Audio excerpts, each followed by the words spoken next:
Moisturized Kev. Seize the motherfucking means, man.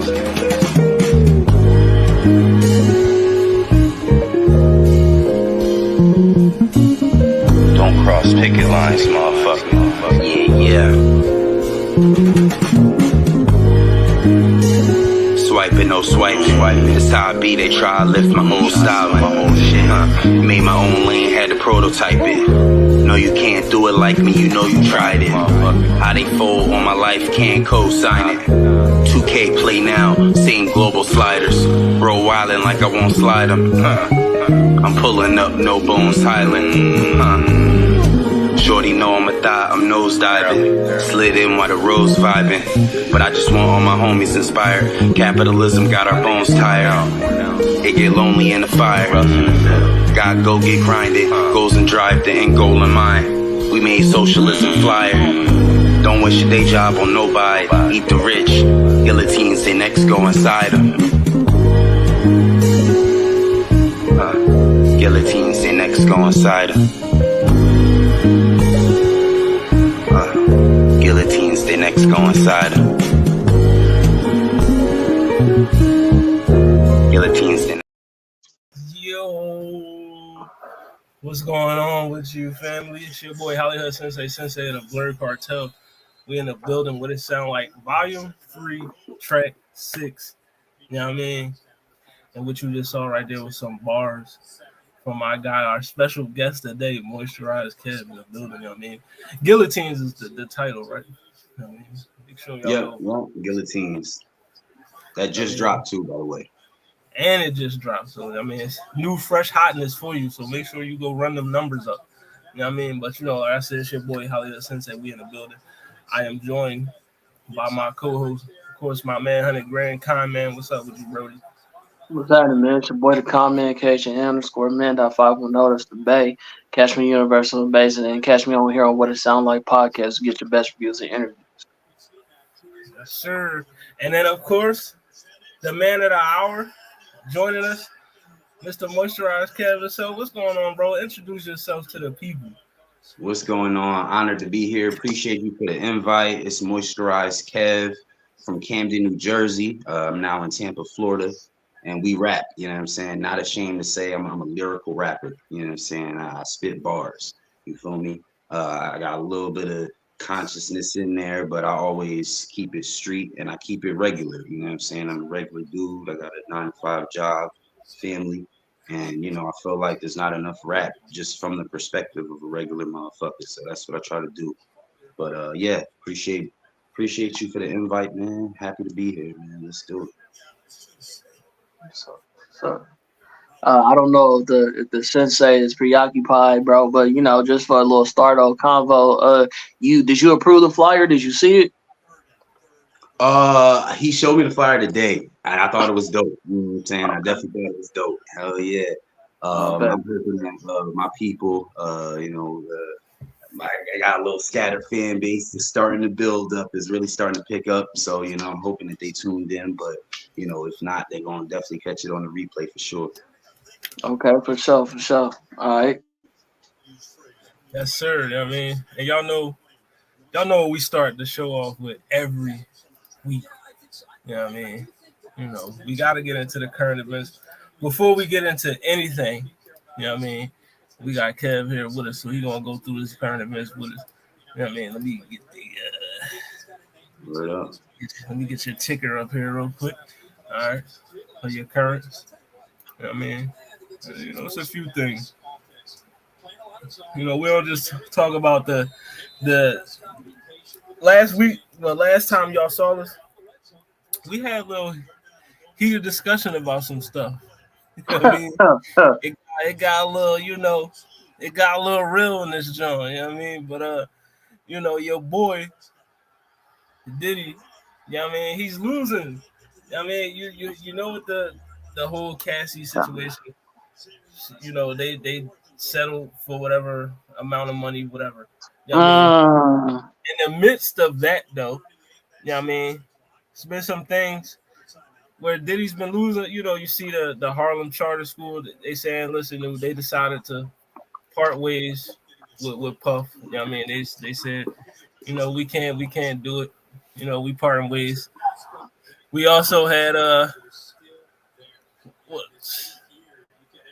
You also got Revolt. You know what I mean? He, you know, Diddy taking a temporary lead. No, what? A revolt, Oh shit! assault lawsuit. So, you know what I mean? You got that going down. You know what I mean? It's looking, and then you also have, you know,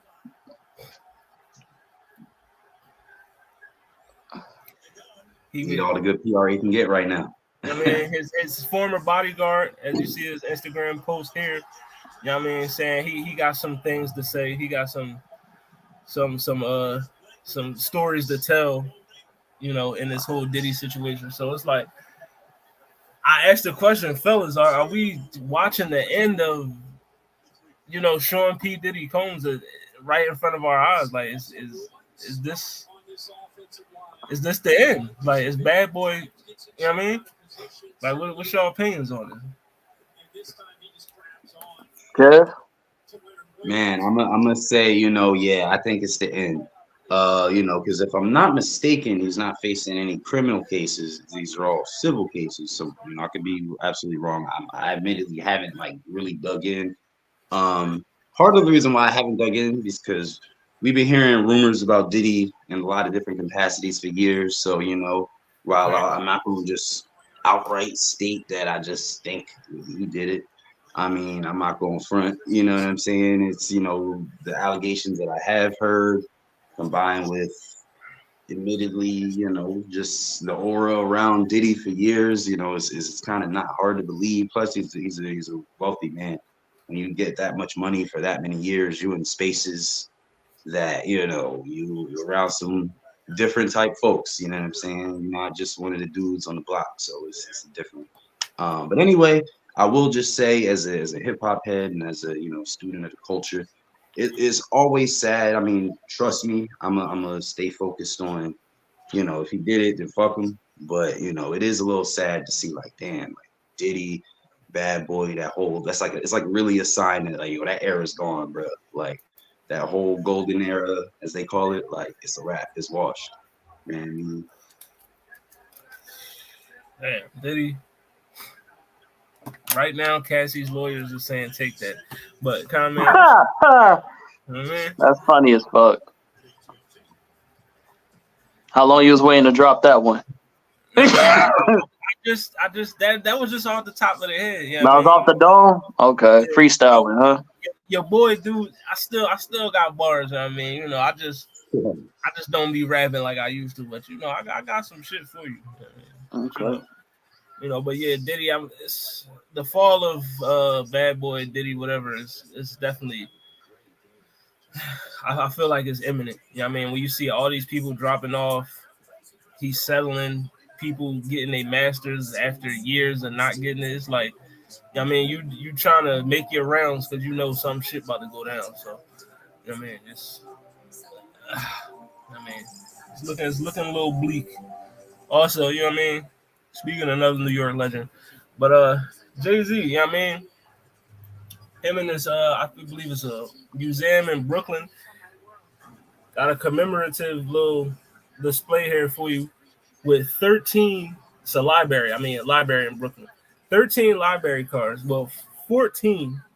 You see one missing spot, but 13 library cards with all his album covers on it, and the 14th is missing. That's dope. Think, is there a 14th album coming from Hov? Is he about to give us album number 14? You know what I mean? So yeah, I wouldn't be surprised. I also wouldn't be surprised if it's an album that comes after that. Yeah, facts. But yeah, you know, shout out to Hov in the Brooklyn Library. Also, we want current events. Your man J. Cole, middle child, now 9 times plat. You know what I mean? Shit. So, man, 9 times platinum is middle child right now. So, you know. That's crazy. Cole joints. You know what I mean? Fire song definitely deserved the 9 times plat.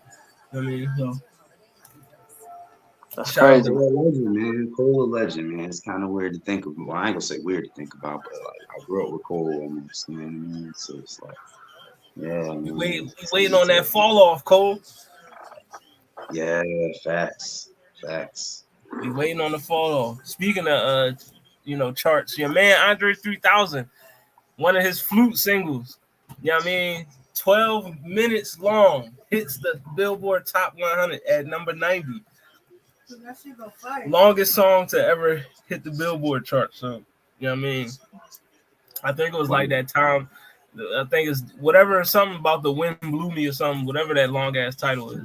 But number 90 on the Billboard Top 100. So, did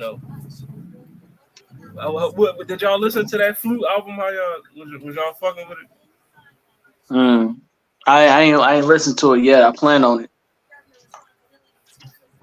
I try, man. It's I guess all right. It's ASMR, you know what I'm saying? Like Definitely. I'll put that on when wifey falling asleep. Like she'll sleep harder and shit, you know what I mean? But it's not bad per se, but it's definitely Yeah, come in. conversations around have been ridiculous. I've been arguing with motherfuckers on all sides all week. My friend. Okay. You ain't talking about it.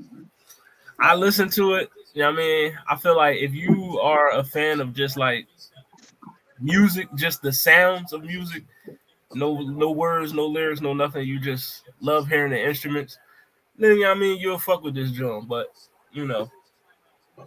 it was okay for what it was. Like I'm not about to be like this drum was something that was breathtaking, groundbreaking and be like, yo, this everybody gotta hear it. Like, nah,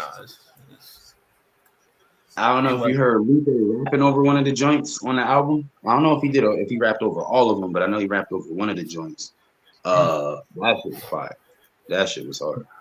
I gotta hear that joint. Yeah, it's on his YouTube. That shit went crazy. Speaking of the charts, your man Drizzy, for all the dogs, you know what I mean? Now all 1 million units sold, you know what I mean? So, he platinum, which, we all figured that was gonna happen. Like, you know what I mean? What Drake project hasn't gone platinum. But yeah, for all the dogs, over 1 million units in the US. So, shout out to Drizzy for that. I mean, and then your girl, Taylor Swift, beats out Bad Bunny, most streamed artist in the world. You know what I mean? Number one. You know what I mean? Over 6 billion, I believe. You know what I mean? Beats out your man, Bad Bunny. She is now the most streamed artist in the world. They said it was Taylor Swift, Bad Bunny, Drake was your top three. So, you know what I mean? But yeah, shout out, the Swifties. This new album came out, you know what I mean? She got Travis Kelce. Listen, the streams is popping. Props to the snowbuddy queen, man. You know what I'm saying? T Swift lit up. As some people call her white Beyonce, you know what I mean? That's crazy. Wow. Who are these people? I wouldn't disrespect the queen bee like that, but Yeah, that's yeah. Some nut ass niggas. Yeah, people say a lot of things on the internet, but yeah, your girl Taylor Swift, most streamed artist in the world, and we got some more shit that we go move on. Yeah, man. Federal judge upholds, you know what I mean? So, C murder conviction upheld, you know what I mean? Despite key witnesses recanting their testimony. So it's like, at this point, is C murder ever getting out? Is he ever coming? You know what I mean? That's crazy.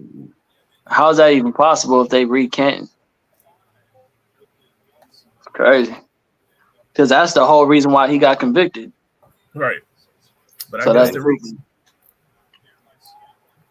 recant of the testimonies was not enough for the federal judge to, overturn. So, yeah. And then I wonder if he might have to reappeal. I mean, I don't know if he's in a position where he can at this point, but he might have to. At this point, that seems like another judge need to look at that. And then also, we got 2 more that we out.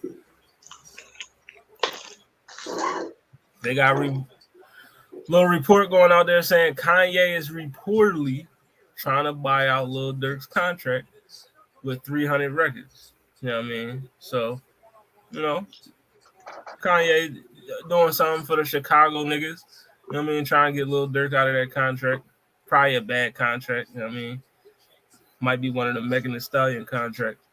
You know what I mean? But Meg got out of hers, thank God. So hopefully, you know what I mean, Dirk can get out of his. You know what I mean? So shout out to those of us that believe, that little bit of us, that Kanye gonna come out and just be like, gotcha, bitch. This was all, you know what I mean? And he gonna have some master plan. You know, maybe it could happen. Yo, if Kanye do that, I could see it because he got that type of an evil genius in him to do some shit like that. You know what I mean? So you might be on to something with that. You know what I mean? I ain't saying that I'm sticking by everything this man be saying, because he do be wilding, but as a lifelong Kanye fan, you know what I mean, I hold that little bit of hope that, like, you know, bro, it's in there. It's in there. You know what I'm saying? He just need to hit the right blunt. And then he back. You know what I'm saying? Somebody called Snoop. You know what I mean? Yeah. Called Method Man. Somebody get him the right blunt. But last but not least, the queen, the mother herself, Erykah Badu, named GQ's Music Icon of the Year. You know what I mean? You know, also was voted Roundtables. She had the most Riz out of, you know, she won the, so, you know, she got the most Riz, and she's Music Icon of the Year for GQ. Huh. Rightfully so. That's no, I did not, but I'll upload it from my laptop.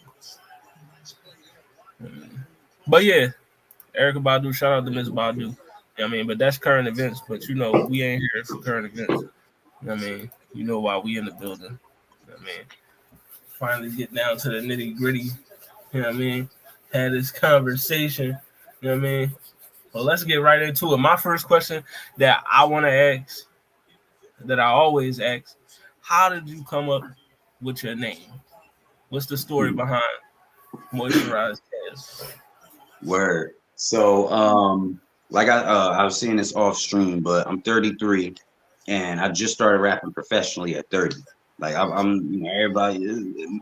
I think most black men have wrote a rap verse in their life. You know, at least one. You know what I mean? Like, niggas been rapping, but I really started rapping professionally at 30. And so I was like, yo, one day I was just like, yo, why not just start rapping, bro? So I bought a mic. I already know how to mix a little bit, already know how to make beats, blah, blah, blah. Fast forward, it's time to start putting out tracks. So my name used to be just Kev. I used to just go by Kev. That's basic. And then when I went to upload, I was like, yo, there's like 17 artists named Kev. So it was like, you know, do I just go with 2 V's? Nah, that's corny. Plus somebody already got that. So just messing around with that, it was like, all right, let me come up with something that nobody has and that tells my story a bit. And, you know, Moisturized Kev, to explain what it means, don't be ashy is like my little tagline. And it has multiple meanings, you know, ideologically, don't be ashy. You know what I'm saying? Don't be recessive out here. You know, that's a whole nother conversation, but I stand on my politics and my, you know, my ideals and whatnot. I feel like there's a rational way to not be an ashy motherfucker and still be like, I'm still out here. Like, you know, you don't have to be, you don't got to put a kufi on to be conscious. Like, you can just not be a dick. You know what I mean? But anyway, so don't be ashy. But then also, there's an element of blackness to it. Like, don't be ashy. You know what I'm saying? So when you see that, you know I'm black. You know what I mean? Like, there's just an element of just inherent blackness. And then also, it's kind of funny, you know. I actually heard people say, I hate the word moist. People hate that word. So, all of that, I was like, all right, Moisturized Kev, fuck it, let's go. And I just kind of was like, run with it. And the rest is history. Shit just worked out. Man, make sure y'all stay moisturized. Don't be ashy, motherfuckers. You know what I mean? Real talk, man. Keep them bows shining, you know what I'm saying? Real talk. Speaking about being ashy and shit, I'm actually surprised to see you in a black tee, because most of the things I see you on in your videos and stuff like that, you usually got your shirt off or a tank top on? Like, is that intentional? Like, what's is that? Is that come with the, like, you feel me, the attire for the type of artist that you are? You feel me? Like, what's the idea with that? Yeah, it's a little bit of both. It's a little bit of both. So Okay. yeah, a big part of my aesthetic is just that I'm a regular dude. Everything's DIY, and I am trying, always, as I get better equipment and whatnot, step certain things up. But I like the aspect of like, nah, you know what motherfuckers album covers look like if you know the art style, the art style of what rap looks like. You know what I'm saying? Especially today. And one thing that I'm big about is anti-capitalism and being non-materialistic, and the difference between being broke and just not being rich. That's a whole nother conversation. So yeah, it's partially aesthetic. It's like, yeah, when you see me, I'm just like a regular nigga you would see walking around the street. And like that's how I hope if I ever blow up and I'm on BET red carpet. I know a lot of people say this, but then they get lit and they start buying Gucci and shit, and then they turn into the same stereotypical mainstream rapper. I hope to never do that. And then part of it is half of my shit that I be recording be on break at work or like on the clock. So I'm literally taking my work shirt off. They got the job I'm at now. I work at this credit union, and it has a logo on the shirt. And I work in the back, so I hate it. But anyway, yeah. So I be taking my shit off. And then that's when I go and do my recording. So yeah, it's a little bit of both. Okay. All right. All right, so tell me about what Camden, New Jersey, where you from. How is that shape, your musical upbringing? Like, let's take me into that. Word. So yeah, I'm from Camden, Westgate 2 projects, you know what I'm saying? Grew up very poor, I was raised by I was adopted, so that kind of factors in. But anyway, Camden was a rough city, you know what I'm saying? And I was lucky to be in a situation where I was able to get home every day, to be honest. Because you lived on Leonard Ave, or you had to cross MLK certain blocks, like it was rough. So I luckily was just away from the smoke, but I saw enough to be affected by it.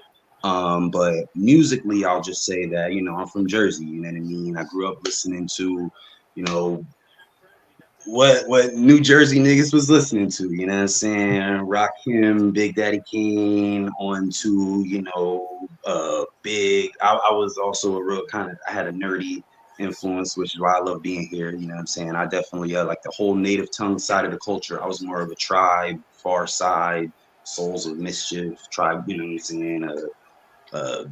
Company Flow.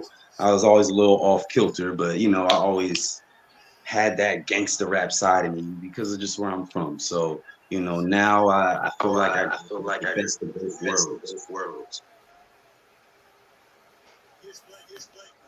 One second, bro. Go ahead, ask your next question because I gotta answer. Oh, we got echo. All right, so you said earlier that you got bars. You're a lyricist. So I want to get your opinion on this. We had a topic a couple episodes ago where I believe it was Ice Spice who had said that, she wouldn't consider herself a lyricist. She knows that, she's not a lyricist. Basically, she said, I'm not a lyricist. I want my bars to be something that you could catch right then and there. Like, I don't want it to go over your head. I don't want you to have to think hard about it. I want you, as soon as you hear that, you like, oh, that was cute. That's nice. You know what I mean? Do you think now in hip hop and rap, it's way more of that where people just saying like, we just gonna give you the simplistic approach, no lyricism, nothing, just bars that you could take right at face value. Like, what's your opinion on that? Oh yeah, absolutely. I'm not gonna say it goes without saying, but the whole the aspects of the music that we focused on, or I say we, like I'm 33, you know what I'm saying? But I grew up in the 90s, early 2000s. I saw the shift. So, we focused on flow and lyrics. And even if it was a party song, like I always use Ludacris as an example. Ludacris was a happy-go-lucky party rapper, But you put on Right. any Ludacris song, now you be like, yo, he was rapping, bro. Like he was spitting verses. He had punchlines. He had, there was a logical flow of how a rapper sounds, and Right. um, nowadays the aspect is more on, it's way more on flow. Melody matters so much more. Catchiness, earworminess, is the word. So long story short, people aren't trying to traditionally rap. You know what I mean? Like I be telling like my fellow old heads or the new old heads, it's like, yo, people aren't rapping badly. They're rapping literally differently. Like this is a different style of rap. So anyway, yeah, she's right, and it's cool. As a lyrical rapper, I'm not mad at it. My issue is really, and I'll just get it out there right now, with the media and the presentation of what's out there, because like, there's rappers in every lane of the culture that are, doing numbers, making classics, and interacting with the fans, touring, like all of that, collabing with the artists that are on these, highest stages. But because certain styles of rap are easiest to market, they get the most press. Right. And it makes it a us versus them situation, when really, again, they're doing a different style of music and it's cool. It's actually a talent, and not everybody can do it. Like, last thing I'll say on this, in my generation, we used to always talk about Nas trying to make party songs, and Right. it's like that was a talent that Nas lacked. Right. Thugger could have went in the studio and knocked out them party songs and had them way more lit. That's a Right. talent that he has, because that's that, what I'm saying, that side of the culture highlights things that work better in that aspect. So it's cool. It's all good. That's true. You know what I mean? Because especially with the Nas thing, because like we all love, like what's an example I could say? Like we all love Street Dreams more than we love Uchi Wally. Like, you know what I mean, that just wasn't, that wasn't where we was. Nas, we ain't want that, John. I'm just saying. Yeah. Yeah, you even had to what's that you always say, bro? What's You your ain't, what's your you ain't even huh? had to do that. You know what I It's mean? something like that, yeah. But what was I gonna say? Okay, so like speaking about like what your influences and all your background, right? Where did you like start writing? Because some people don't start off with rap. Like you could start off with poetry. You could have started off with, you know what I'm saying? I know you have like a real good lyrical background. So like where did your talent in writing come from? Word, good question. So yeah, I've always been rapping. Like I used to I moved to Pennsauken when I was like 14, 15. So that was like the suburbs. So it was a different ball game, but I was still rapping. I was battling. I was in a band in school, You was and I battling in the suburbs? yeah, yeah, man. It was What? it Hold was on, what? motivating. It was So wait, when we say motivating. suburbs, we ain't talking white boys. We talking like a different, like mixed culture or something. Yeah, like to be clear, like it was like middle class suburbs. Like it wasn't Okay, like okay, like the hills. So it was still dudes. okay, It was dudes okay. from, All right, all right. like it was a bunch of dudes that got an address a city over, that was able to go to the Pennsauken schools, and they didn't have to go to the Camden schools. You know what I Okay, mean? okay, okay. But yeah, so but but anyway, yeah, I was battling. I always rapped, and I've always been a huge fan of rap, and I've always wrote. I've always like just wrote random verses. I'll just and then a thing that happened is I came down to Tampa. I went to jail. And then when I went to jail, um, I did 2 years overall, and yeah, I was rapping in there, and that's really like when if I wouldn't have went to jail, I probably wouldn't be rapping now. I don't know where I'd be, but really battling in there, and just the whole thing of being a nerdy dude. I had my glasses on, but I'm jumping in a cipher and I'm chopping dudes' heads off, and I'm not afraid to clown you. You know what I'm saying? That's So dope. anyway, I always had it as a part of me, and then like I said, I hit 30, and then something just hit me one day, like, yo, I'm gonna just put out a track and just record. Like I can just record a song right now. So Boom. you had a whole get down or die trying moment where they were just like, "Hey, nigga, let me be your manager." Type. You know what I mean, yeah. I'm saying? Ironically, literally, you know what I'm saying? I was actually running with some cats down here, but that didn't pan Mhm. out. That's a different story. I'm not even gonna talk about that. Yeah, But yeah, yeah, yeah, yeah, yeah. I had to strike out on my own and figure out my own lane. You can't fit yourself in with dudes you don't match up with or can. That's a whole story. Fact. Let me say one more like real quick because it's a little transition segue. So speaking about people you getting down with, I heard one of your songs where you know basically you said having sex with you can't be a bad time. Shout out to Ice Spice. What's that? What's that about? Yo, I got Explain to me what you was doing with that song, man. man. Oh yeah. Shit. That's a shame. I should know my the names of my own songs. Um, shit. The Orgasm Gap. That song is Yeah, called The the Orgasm orgasm Gap. gap. Yeah. Yeah, so the concept of the song, I mean, if you know what the orgasm gap is as a concept, you know, there's statistics that say that like X amount of cis women or sex men aren't orgasming. So the whole Mm, concept of the song is like, there's so many rappers that rap about sex, and they rap about sex from our perspective. Obviously, like we want to clap cheeks, we want to get some head, you know what I'm saying, do whatever. But there's really not that many lyrics about pleasing women. There's just not that many. So I just wanted to make it was really just an attempt to make a song. And it's funny because I just got good at mixing like right after that song. So I'm mm, going to go back and remix it and make it sound a little better. But anyway, yeah, it's really just an attempt to make a song that a nigga could play and feel like, yeah, like I can never be a bad fuck. You know what I'm saying? Ice Spice and gladly a right, munch. You right. know what I'm Yeah, saying? I heard that. Yeah, I was like, Yeah. okay. You know what I'm saying? So I was like, okay, ironically, I actually fuck with Ice Spice heavy. I'm a fan of Ice Spice. okay. That is that cool. I mean, Jesus Same, Christ. Go same. ahead, bro. I mean, kind man. Though we always give Ice Spice her flowers on this podcast. You know what I mean? So I know you said you produce. So which came first, the rapping or the producing? So really the rapping to be technical, because I was rapping when as soon as I could like consciously think, I was rapping. Like I used to I had the little I had a stereo in my room and I had a little Sam Goody cassette recorder joint, and I would record songs, then I would record my verse, and then I used to try to rap, you know what I'm saying? But fucking my grandson. But, but anyway, long story short, the rapping came first. But I got my first laptop when I was like 12, downloaded Fruity Loops. It was actually Fruity Loops at the time. And then I got into production.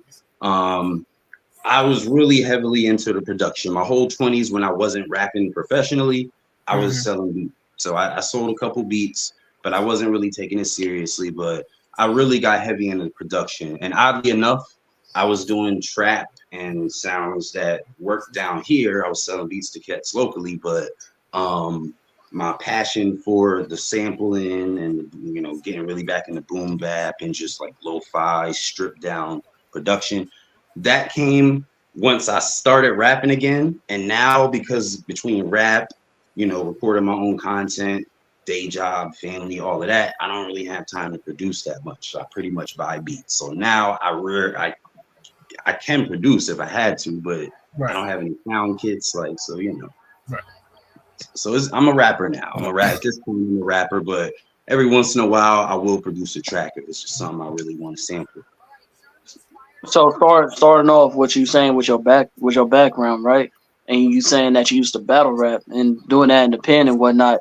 A lot of battle rappers have a hard time transitioning from battle rap to actually making music.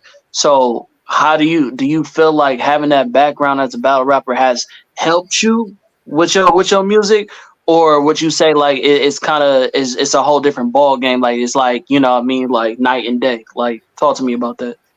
That's a good question, and I'm not even going to front that it's kind of true, and it kind of goes to the Nas thing, where just the way you literally structure bars, like all of my songs are structured in the same way I would structure a battle rap, and it's all in that slow flow shit. Like I don't have any like a flow raps. You know what I'm saying? So Mm, anyway, my point of being is just the way that I write and the way that I structure bars.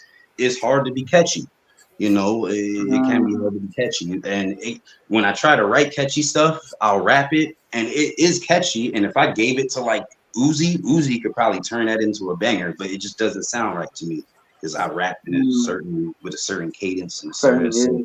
it actually hurts me because like I'm doing well with my numbers. I'm satisfied where I'm at. Like I just released I'm at like 200 monthly on Spotify. I'm doing numbers everywhere and it's growing and I'm happy. But man, listen, you know, I'd probably trade 40% of my lyricism 3 days a week to be more catchy and to just have that in my bag a little bit more. So it kind of hurts me, but hey, I'm a, like I said, I'm a lyrical rapper. I own it, and it is what it is. It's all good.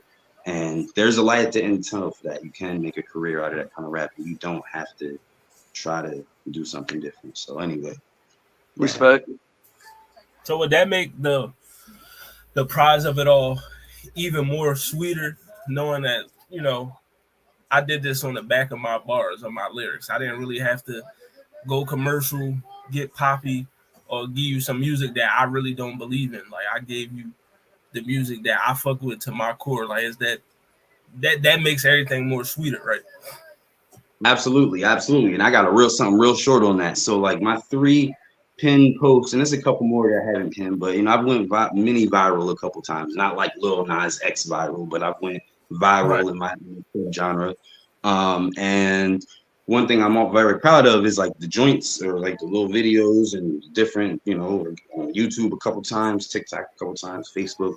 It's all just literally me rapping into the camera, me doing my normal you know, my normal shit.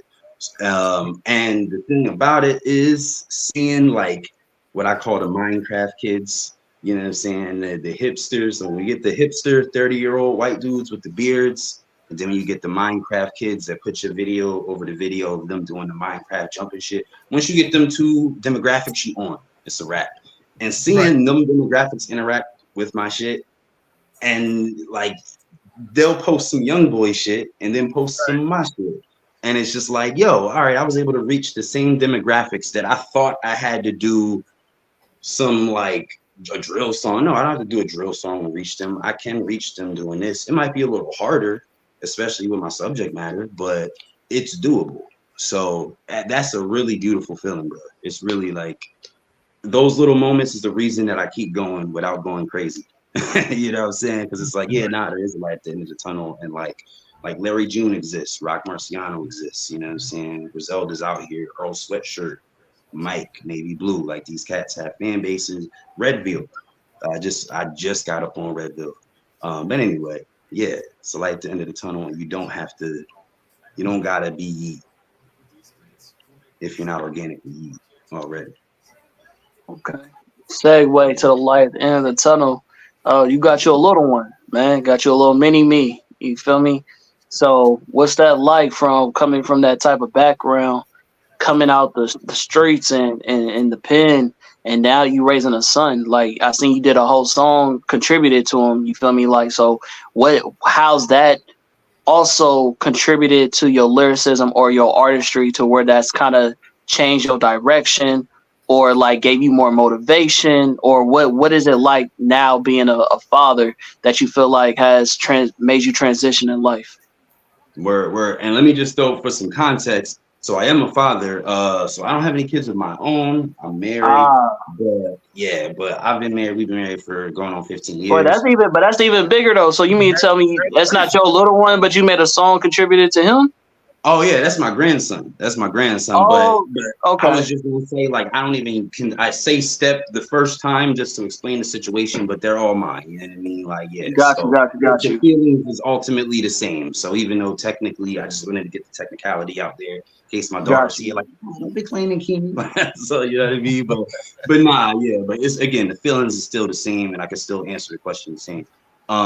It factors in, and this is something that, you know, is really big on my ethos. Again, I'm a rapper, and I'm a conscious rapper, I guess you could say. But you know, I think there's ways to do it. I don't want to think I'm preachy. I'm not like trying to convince you to be conscious. I'm a conscious dude, but I'm not just a conscious dude. I clap cheeks. I smoke weed. Most of my bars is about hoops and like, you know what I'm saying, video games and shit. Like, so anyway, I digress. But I like to have music that my kids could actually listen to, but isn't for kids, if that makes any sense. Like, how can I describe it? Like, you know, when rappers make the song that's for the kids, and like there's no cuss words in it, and it's about positivity and like going to school, and like it's like no, like that's not authentically you. I feel like I have like this perfect balance of like, yo, I'm really the same person I am with my kids. Like my kids don't smoke weed. Like, you know, they know that me and their mom are polyamorous and like I date. They know that like I, you know, so it's just like I can rap about the same things I would normally rap about, but in a way that my kids can actually listen to it. And I'd like to hope that, you know, when they do get older and really like, you know, my kids that's older, I don't really vibe with my music that much, but I like to hope one day they will sit down and be like, yo, like there's gems in here. But it's also kind of lit. You can play it in the whip, but it's some gems. Hi. So it factors into my ethos a lot. Speaking of, I'm actually surprised that you didn't go crazy for the Andre 3000 new album, because it seems like a lot of your music has that same type of instrumental, you feel me, sound Yeah. to it, where it's like, you feel me, very jazzy, very, you know, a lot of instruments being displayed. So it's actually interesting that you had that take. I thought if anything, you would have probably went crazy on that. Like, did you grow up maybe around your grandparents or something like that, where you just got a sound for horns and trumpets and, you feel me, saxophones and shit like that? Talk to me about it. Yeah, man, and it's funny. Like the Andre album is it's a good album. Like I get it, but I just you know it's not something I will go back. Now there are instrumental albums I will go back to, but it just you know that one didn't really hit me. It's a little too sleepy. I guess I needed something with a little bit more pep. Mm. Um, but in terms of like my samples and like I rap over the music that I grew up on in a way for real for real. I was adopted and I was raised by folks that were in the church. So I grew up with, you know, the person I call my mom playing nothing but, you know, just straight up either choir music or Kurt Franklin. Like I heard I'm going up to yonder every Saturday morning, bro. You know what I'm saying? Mhm. Going up to yonder. Like, you know what I mean? And then my dad, 60s, 70s, you know what I'm saying? Jimi Hendrix, all everything from Motown. And a lot of those joints I'm scared to sample, but it's a lot of other joints that I happen to be privy to because I literally grew up listening to them. You know what I'm saying? So yeah, it heavily impacted me. And I literally pulled directly from some of those songs and sampled. Got you. Okay. All right. So speaking of samples, what's like, what's your top sample so far that you've been able to use, and what are some samples that you want to use in the future? Gotcha. Um, so let me think. Let me think. I sampled "Do It Again" by Steely Dan, and also I'm gonna try not to sample snitch on myself too much. I sampled "Do It Again" by Steely Dan. I snuck a Playboy Cardi sample through. I sampled oh man, Top. I sampled "Top" by Playboy Cardi. Mm-hmm. Um, Damn, I'm actually really high and I can't really specifically remember too many of my specific samples. But I will say, as for joints that I want to sample, I'm gonna find a way to get some prints, man. I'm gonna find a way to sample some prints and flip it so it gets through the algorithms. If I flip a sample, what I do, I'm gonna just throw this out there for anyone that wants to know how we do this. You mangle the sample, you do what you do with it, and then you take a good 50-second clip of it, upload it to YouTube, upload it to TikTok, and see if the censors catch it, and see if they tell you like no copyright strike. And if you can sneak it through, then like you almost don't even want to snitch on yourself. It's Right. almost like, oh, all right, I slid. You know, I Okay. like to think that if I ever get big enough to get sued for a sample, then I'll have enough money to pay Right. Right. I respect it. it. Straight up. All right. So I know you said earlier that you fuck some niggas like Rock Morrissey. You know what I mean? Griselda, of course, Stove God Cook, stuff like that. Like, do you feel like that style of rap is coming back? Like, is are we getting back to that era where it's like the bars is at the forefront? You know what I mean? It's like we getting back to the real shit, the real talk, not this. You know what's out here. We all Oh we all listen to music. We all got ears. yeah, man. I mean, listen, I don't, unfortunately, and I could be wrong, I could definitely be wrong. I don't think we're in a situation where that's ever going to be like the dominant force of the culture that's driving the culture. You know what I'm saying? Like, I just don't think, like, just a random reason why is memes. Meme culture is so big in hip hop that, like, I was just talking to wifey, we was talking about, like, the baby, right? And Mhm. it was like, yo, how did the baby get so big? And I was like, yo, you know Hmm. what really blew the baby up? Remember that "Let's Go," all Mhm. those "Let's Go" memes, and they was Mhm. like making videos of his head as the PT Cruiser and shit. That shit blew that man up. You know what I'm saying? And so like that's just a random example of how again I don't think that the streets will ever just fully be the dominant force in the culture again. At least Right. not for the older heads. You know what I'm saying? Like you Right. might get like ESTG or whoever. But I do think that the internet is allowing people to realize like yo I can like literally market to my core fan base, and you know if I make enough noise over here, you know I might not be the dominant force in the culture, but they got to acknowledge me. So there's a light, there's a lane, and there's a pathway. Like there's radio stations where you can go as a lyrical rapper, you know, you can go to Sway.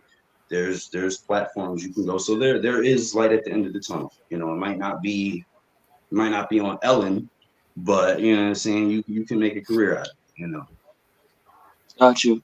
So when you talk about the old heads and the new generation, right? And earlier in this conversation, you was like, I don't think that lyricism is like dead or nothing. You just think that people are rapping in a different way, or you know what I mean? They're exercising that avenue that other people wasn't really exercising back then. You know, like how you brought up Nas and making party music. You feel me?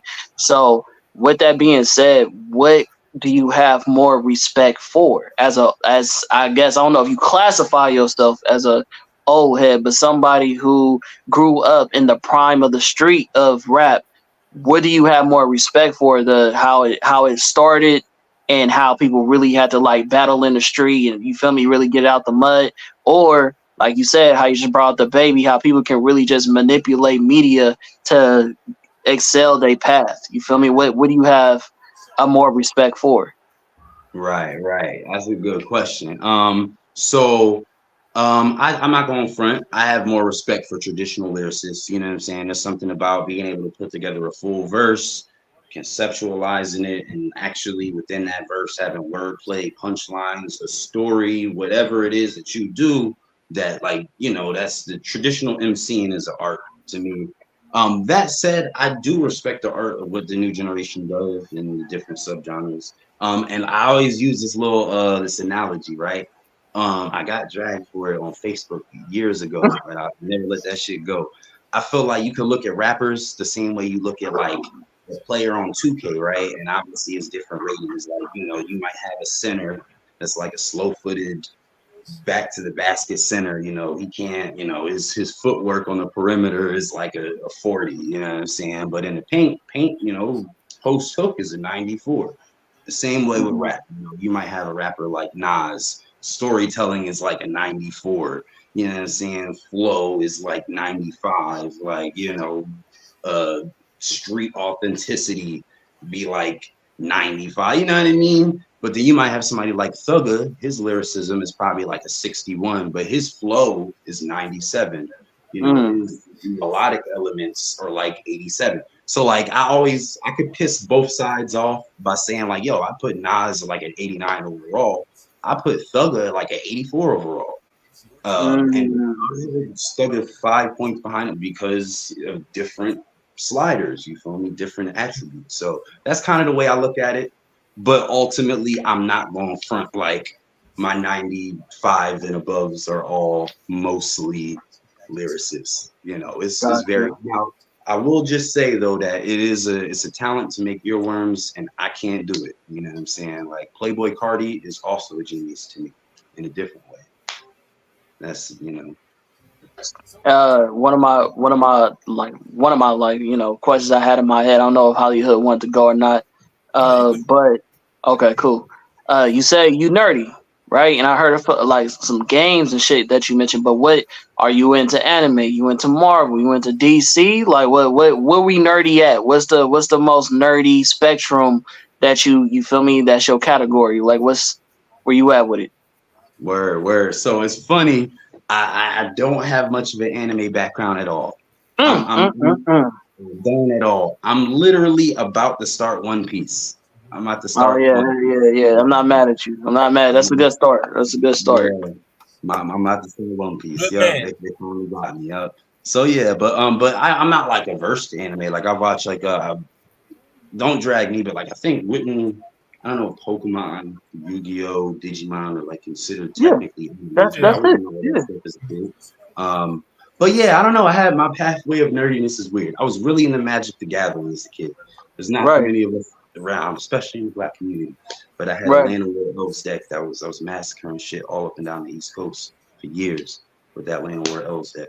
But anyway, you know, a limited man owner. For anyway, I digress. But Hmm, hmm. I'm also a heavy gamer. You know what I'm saying? Like heavy gamer. I've beaten every Right. Metal Gear game except for whatever the Twin Cities. But I've watched all the cutscenes on YouTube. Like I've read In the Darkness of Shadow Moses. Mhm. Um, yeah, so it's just certain specific game franchises and gaming in general.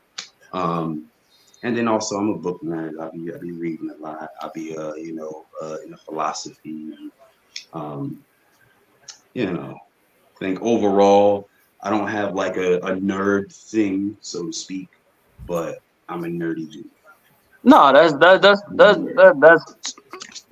extremely qualified. Like if you sitting there playing the strategy games, shit, you feel me, like and all that, like that takes another level of nerdy. That what I mean, that's core nerdiness. Because I feel like a lot of motherfuckers they they're mainstream nerdy. You feel me? Like that's not real nerdy in my perspective. You feel what I'm saying? Like if you not really reading, like you say, like you're a bookworm, you feel me? Like you're not in the books, if you're not really sitting down trying to get down to a craft of some shit, then you're not really nerdy. If you just sitting here watching what's on Netflix or Crunchyroll and you consider yourself a nerd, I mean you just a part of a fan base. I don't know if I could really label you a nerd. You feel what I'm saying? So no, Yeah, that's you it's qualify. You gotta be this deep is in the where trenches. we get in the trenches off the music because on one hand, like I like the fact that the nerdy aesthetic is more of a thing and it exists more in the culture. Like people get mad at me about Uzi. I have this thing with Uzi where it's like he gets all this credit for like, oh, he's so like emo, and it's like, no, this motherfucker is not. He a nigga from Philly that rap about bitches and smoking blunts just like the rest of these niggas. He Mm-hmm. just lean and like obviously like I'm sorry if I'm not mistaken, they identify as they now, so I'm respected, but you get the point I'm making. It's like Uzi's he's emo, but like Yeah. Earl exists, like Lil Peep existed. You know You what I real, mean? you real, you real conscious for somebody that comes from the old background. Because most niggas that come from that cloth usually don't have a filter. But you seem like you're very meticulous about what you say. You know what I'm saying? Very methodical. You know what I'm saying? Well, where did that come from? Is that like you sitting down in jail just being more self aware, or like have you always been like extremely articulate? We're really good question, and it's kind of the Nas like looking out the window with the pen kind of thing. You know what I'm saying? Like when I say I was from the hood, like it's really funny because like I've been to jail. I went to jail for 2 years. Like I've been stabbed twice. I've been in mad fist Yeah. fights, bro. But like also, and like I've sold weed, I've sold crack, like but I've like I don't brag about it.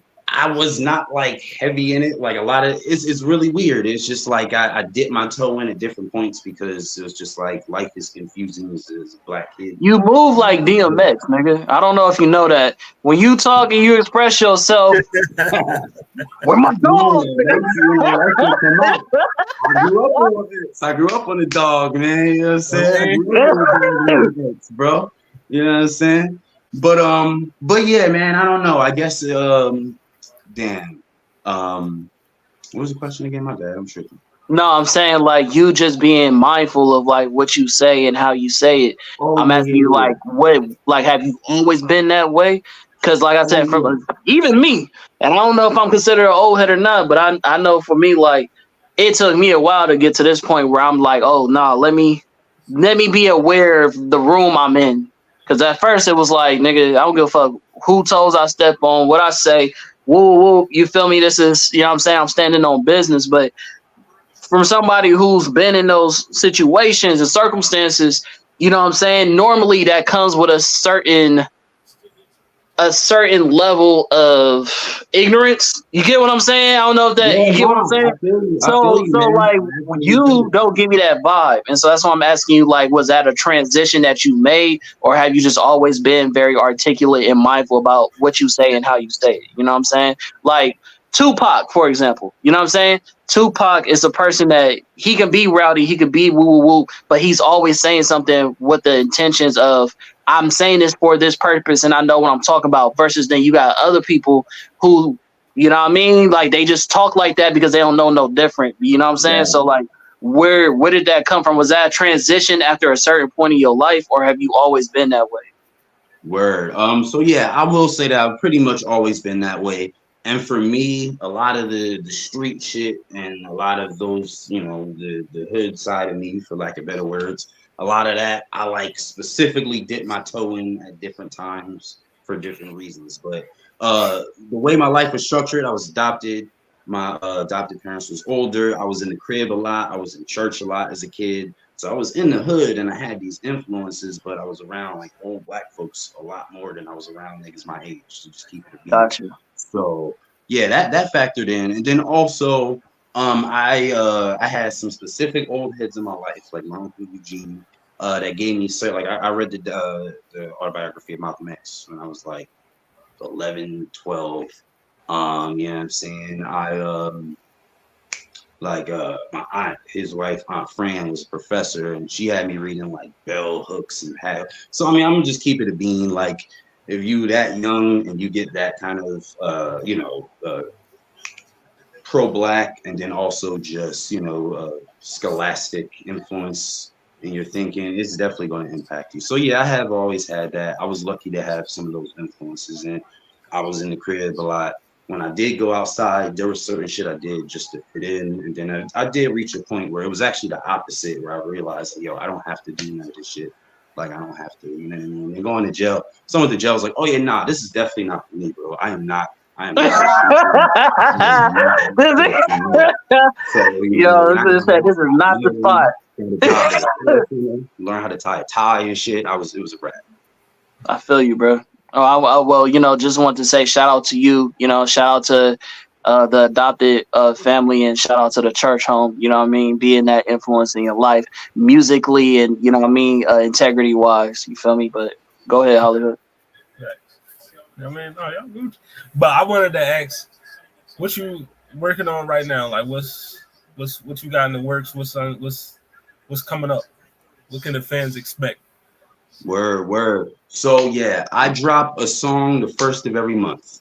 To the point Oh wow, where I've got I think the next 3 years of singles already uploaded damn, on TuneCore. So yeah, I damn. got the next like 3 years of singles. So if you follow me on streaming, you're gonna have a new record every month. I just dropped a little mini EP literally last week, just called Nah You Got It. Just 5 records I just had to get out to clear my plate. Really, I don't have any major plans with this shit, man. I try to keep it as much centered about the music. Like I'm gonna do some different, like coming on this podcast is a part of me. Like, yo, let me like show my face on, or not show my face, but let me actually talk and like be more personable and try to like actually, you know what I'm Definitely. saying? But I really keep it music centered, man. But real quick, I got an album dropping December 26th called Black Famous. It's produced by this dude named Chamberlain I met on TikTok. Talented kid, he produces. He just was like, "Yo, bro, here's a pack of beats. I happen to be in the lab. Got most of that done in a couple weeks. So yeah, that's coming December 26th. Me and my boy C Gats, shout him out. We got a joint album called Say Uncle that's dropping. We don't have a date yet, I ain't but gonna it's lie, coming. that's hard. I ain't Yeah, heard her say uncle in hella long. That is That's a man. class. Hey, I like that. I like Yeah. that. I like One that. of my taglines is "We the new uncles, we the new old heads." Like if you would have watched me on TikTok, that's something I say a lot because like I'm 33, and then I think about it like, yo, we the new old heads. Like No, we that's are the fact. old heads for like the youth. They look up to us. Like they That's fact. look at You 50 ain't Cent lying. and say, it's fact. So like we That's gotta fact. think about it. You know what I yes. mean? Our old heads let us down. Yeah, none of my sisters got kids, but they call me all the youngest be calling me Unc. You feel me? But that's also like a cultural like Hawaiian thing too. Like when I was living in Hawaii, that's just something that they teach the youth. You know, if they don't know you but you are elder, they call you uncle or auntie. You feel me? So I fuck with Word, that. You know what I'm saying? Say, word, word. And yeah, man. But last thing, so to say, Uncle Joint, that should be coming in January. We got like 1 or 2 songs. We got some media to do around that. And then yeah, man, I'm gonna just be next year. My first album that I'm doing next year is gonna sound completely different. And I'm planning to do like a little like a trap album. You know what I'm saying? I'm keeping it being. I got a producer I'm working with. But I got a lot. I got a lot of music coming. It's all about the music. You know what I'm saying? It's all Okay, about bet the music. for sure. Hollywood. the music. Oh, my bad. I was reading. All right, so what's one thing like you want all your fans to take away from your music when they pop that thing in their headphones, AirPods, or whatever? Like, what's the one thing you want a person to take away from what you Word, get? word. So if I have to choose one, ultimately I hope to drop some gems. You know what I'm saying? I'm not trying to be like a Talib Kweli like preacher with the kufi on, like I'm just like so smart. I hope that like, niggas hear and be like, yo, that shit was dope. Like, you know what I'm saying? Like I just want niggas to feel like my shit is dope. You know, in extension to that, again, you know, I hope to drop gems, but you know, ultimately I want to make dope rap. And it's dope because a nigga is rapping well on the shit. You know what I mean? Like nothing against the 808s and like, trunk slappers. I have like no slappers. You're not gonna get any slappers. It's a nigga rapping well. You know what I'm saying? So if you down for bars, a little bit of knowledge, a little bit of funny shit, a little bit of nerdy shit, it's rap. It's rap music. Got you. That's what, and that's what I got from it. So if that was your intentions. That's exactly what I got when I listened to the music. So that's what's up. Word, word. I feel like it's kind of a lack of everyday niggas. Like how many songs are there about hating your job? There's like two Right. I could think of off the top of my head. Like I Hate My Job by Cameron and Spaceships by Kanye. I can't Mm, really think of too many others. And that's a shame mm, in rap music. Right.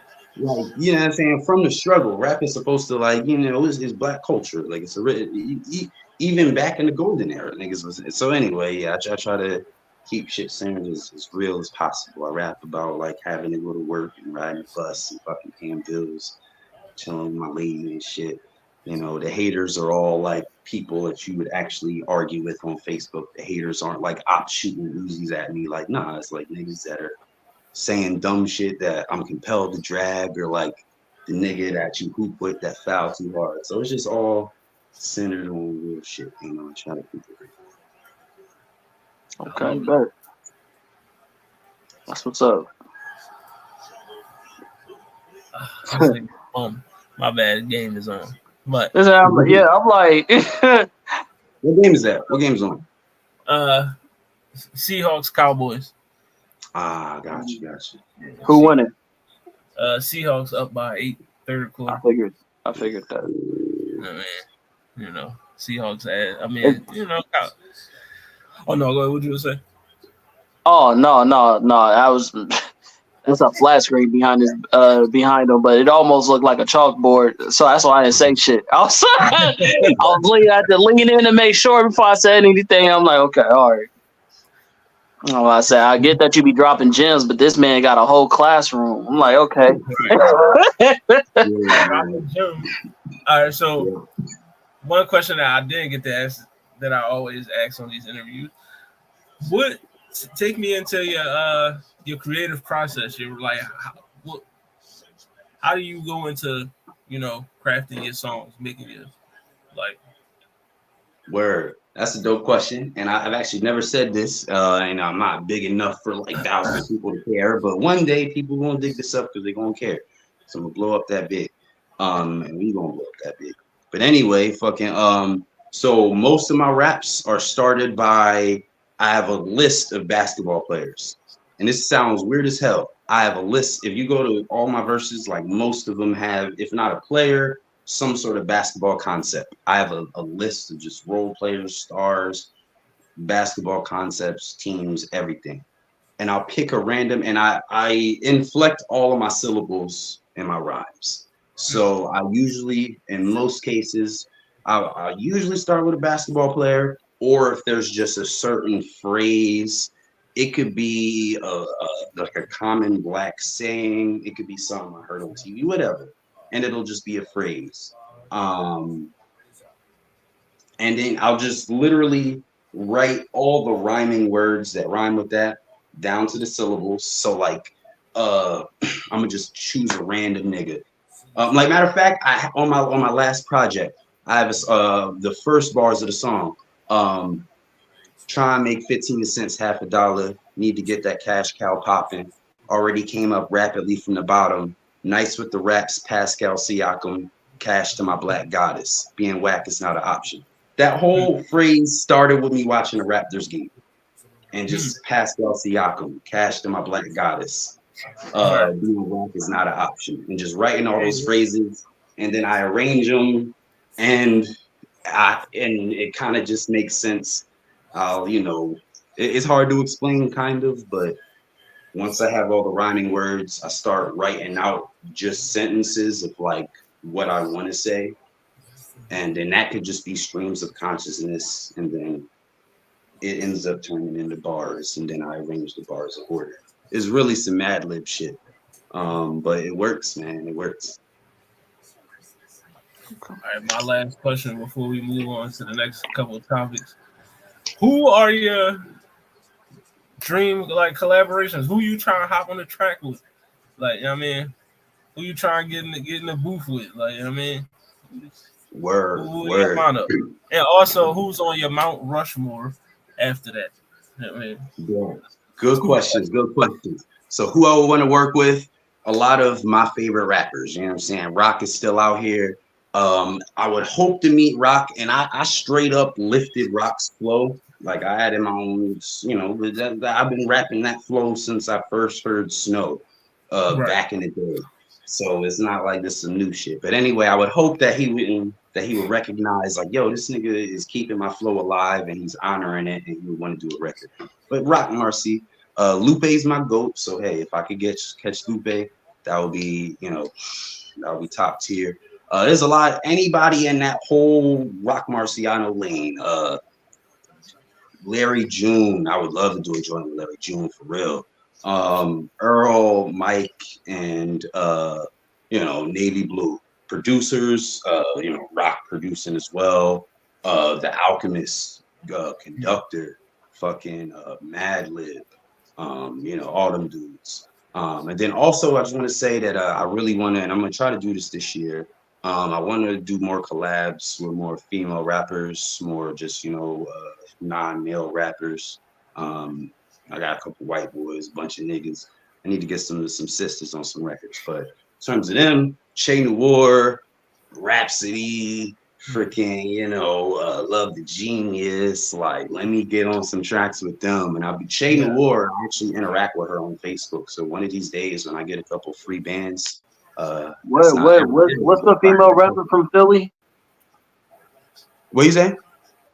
I'm talking to Hollywood. What's the female rapper from Philly?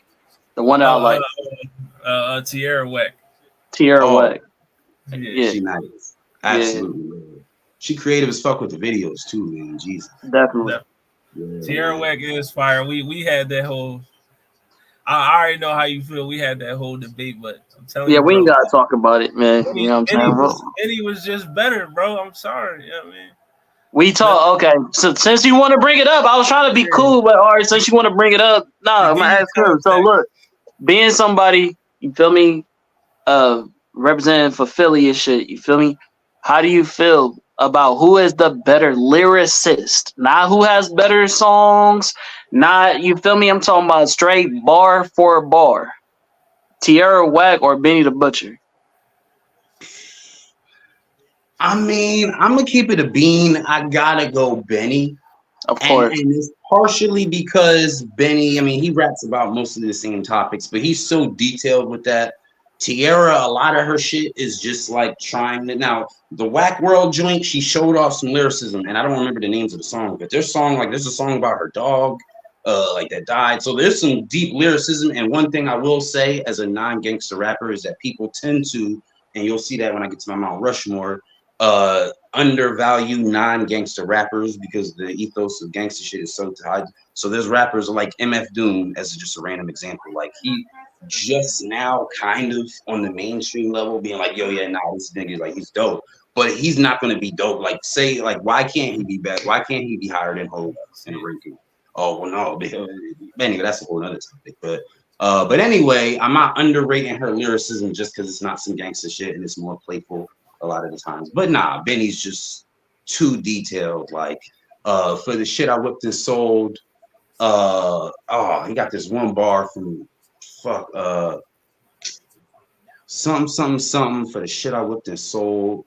I had to sit in a hole for 3 Christmases in a row. Like that type shit is just that ain't shit compared to Tierra Whack. That ain't shit. That's nice, man. One day, listen, I'm about to literally print her shit out and just put it on the stream and be like, what the fuck is y'all talking about, bro? I feel like this is the same situation where my nigga Hollywood said that Chance the Rapper is not as good as a rapper as who was it again? He not better than Big Crit, and I stand on that. Big Crit, nigga. No, yes, it's. Oh no, nah, I disagree. He better. I love Crit, but nah, crazy. It's Chance crazy, bro. Listen, that's the opinion. I asked the people. The people said Crit was better, so I'm just saying. That's why the people was wrong. You know, I asked the people, and they said they like Crit more. Who are these people? Work a bar better than, you know what I mean? So Crit's better. He might be a better songwriter, but just because he writes. Hell no! Oh my god! Definitely not that. But Chance a better lyricist than Crit. Straight up. Easy. Hey, man, I'm not mad at it. You know what I mean? I ain't going, I fucks with both of them. So, you know what I mean? All right. Well, yeah, let's move forward. But, the Mount Rushmore. Mount Rushmore. So let's go. So this it could kind of change. The last slot could change, but the first 3 is always going to be Rock Marcy, Lupe Fiasco, Rhapsody. That's always going to be my top 3 right there. My 4th, you catch me on the wrong day, it could be Wayne. You catch me on the wrong day, it could be Q-Tip.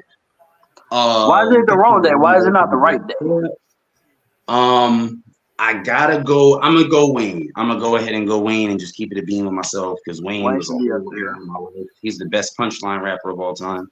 You know what I mean? So yeah, it's Wayne. Quick question: Rock and Lupe. Wayne, who's a better lyricist, Wayne or J. Cole?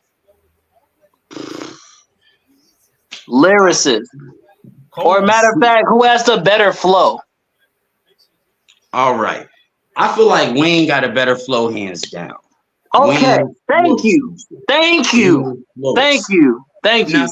when you get it, when you say better lyricist, and I'm nerding out here, like there's obviously, this aspects to it. Flow factors in, concepts and subject matter factor in too for me. Mm-hmm. And that's really where Cole gets the now Wayne is funnier and he's a punchline rapper and people undervalue punchlines, but like Wayne is there's classic punchlines that Wayne's got. Like Real G's moving silence like lasagna. That's lyricism. Right. Like had a phone in jail. That's a cell phone. I don't give a fuck. That shit is bars, nigga. That shit hard. You know what I'm saying? So like that. Wayne got so many under like what's the word I'm looking for? Underappreciated. Let's just say that underappreciated bars that like sometimes Wayne is one of those dudes that hit you with so many bars that even the things that are hella simple you don't realize is a bar. You feel what I'm saying?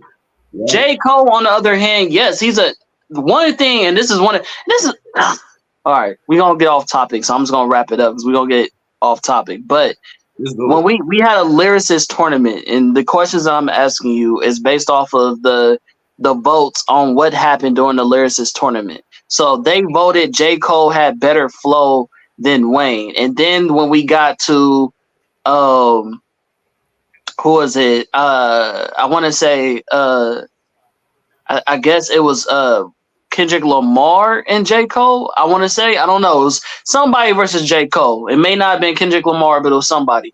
And the question was asked, who's better at storytelling? And I said off top, like how you just said, he's good at that. That's what I give J. Cole at. Like, even though I'm from Cali, you know what I'm saying? So of course, like I'm a hardcore Kendrick fan. However, I'm also a big fan of J. Cole. And one thing that J. Cole does is he uses a lot of allegory in his lyrics. You feel me? In his lyricism, which make his story sound way more entertaining, is way more like he paints the picture for you. You know what I'm saying? Like speaking about Benny the Butcher when he did the song and he was like the young man that walked with lions. You feel me? Like he's painting a whole allegory story for you. So for me, I give him storytelling, but they was like, nah, he's not a good he's not as good as Kendrick. And I'm not mad at that because Kendrick's also an amazing storyteller. But again, it's all about what type of style of storytelling do you like? You know what I'm saying? So Right. When it comes to storytelling, I'm sorry, Kendrick like elite to me. And again, concept is it factors in heavy, and some of the Right. stories that Kendrick is told, and you know what I mean. To have joints like I forget the joint off of Good Kid, Mad City, but the joint where he's like, I made a left, made a right. They made the art of peer pressure. To have a mhm. storytelling joint like that, and then to have a joint like real, and then to have a joint like just the topics that he can touch, like it just is ridiculous. So Cole, I kind of think, and this is not. It sounds like this might be a diss, but it's not. Cole is just like a stereotypically good, just traditional MC. Like you know what I'm saying? He's almost elite in like every area. You know what I mean? Like storytelling, I don't think he's elite. Like I don't have a storytelling, and I'm gonna also keep it real. My I'm not the hugest Cole fan. I'm gonna Mm. be honest. I listen to most. I don't replay most of. I don't replay very many Cole joints. I'm keeping honest with You ain't gotta whisper it, bro. You can say it with your chest. That's fine. You ain't gonna Listen, get man, ridiculed. it's We ain't you. I'm gonna gonna cut 2020. keep your head it a off. It's beam. fine. A lot I'm of gonna keep niggas it a don't like beam. Cole. It's fine.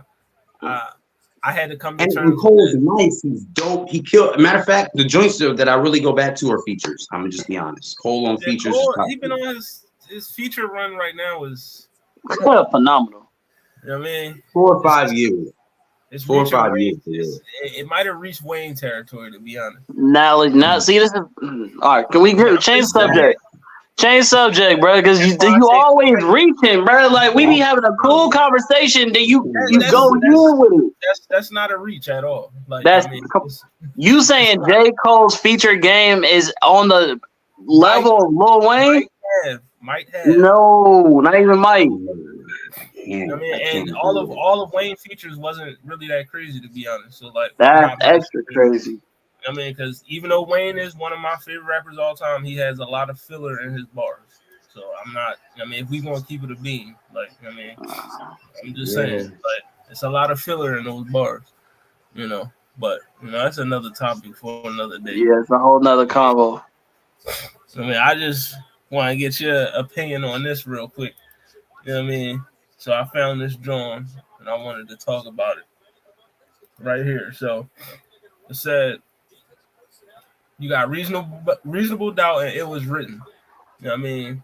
And he's saying these are the two best rapping albums ever. You know what I mean? He said to me these two albums feature the best rapping performance ever on the album by the two greatest rappers ever, and they came out exactly 1 week apart. So first question, do you agree? And then the second question, if not, what would be your two best rapping albums ever? Mm-hmm. Man, that's kind of tough. Um, I ain't gonna front. That's tough. Okay, rapping "Tattoo on Youth" by Lupe Fiasco is one. of mine. Straight up, point blank, period. Uh, and these are definitely like top tier, definitely both top 10. Nas higher, but definitely both top 10. But for me, Tattoo on Youth by Lupe is obviously, or I'm gonna say obviously, but it's definitely one. Um, number two is hard, man. I ain't even front. It's kind of tough. I mean, I want to reach and say like No Ceiling. That's not an album. It's not an album. It's not an album. But No Ceilings by Lil Wayne. And I know that's a weird, it might be a weird option, but it's a different type of rapping. It's punchline rapping. But that's the best punchline rap project ever.